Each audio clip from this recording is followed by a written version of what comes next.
তো hey guys, good morning. আর আমি চলে এসেছি ব্রাশ করতে করতে, দেখতে পাচ্ছ বাগানে। আর এখানে কত কুমড়ো ফুল হয়েছে দেখো গাইজ। আর আমি দুটো তুলেছিলাম, তারা ভাবলাম যে না, তোমাদের সঙ্গে শেয়ার করা যাক। তো তাই জন্য আমি ফোনটা নিয়ে চলে এসেছি। দেখতে পাচ্ছ কত ফুল হয়েছে, মানে একদম ভর্তি হয়ে গেছে। এখান থেকে আমি ফুলগুলো তুলি। তো তারপর সেখান ফুলগুলো তোলার পরে আমি খেলাম এক গ্লাস শরবত। তারপরে একটু ওয়ার্কআউট করলাম। ওয়ার্কআউট করার পর আমি নিলাম একটু ওয়ার্ম ওয়াটার, তার সঙ্গে একটু লেমন। তো তারপরেই আমি গেলাম দিদা আর যে কাজের মাসি ওর জন্য চা করতে আর আমার ব্রেকফাস্ট তৈরি করতে। তো এই দেখতে পাচ্ছি চা করছে, এখানে আফরেশটা অলরেডি হয়ে গেছে। আর এখানে আমি সব মানে আমার ব্রেকফাস্ট তৈরি করব। আর বসেও পড়েছি, প্রচুর গরমও লাগছিল ওয়ার্কআউট করার পর। আর খিদেও পাচ্ছে, দেখতে পাচ্ছি চিয়া সিডস, আপেল আছে, তারপর দুধ আর কলা। তারপর স্নান টান করে ফ্রেশ হয়ে চলে গেলাম পুজো করতে উপরে, ছাদে আর কি।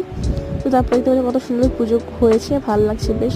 তারপর এত গরম ছিল ছাদে, কি বলবো। তারপর এসে আমি একটু খেলাম ম্যাঙ্গো জুস, আর তারপরেই করে ফেললাম লাঞ্চ। তো চলো আজকের জন্য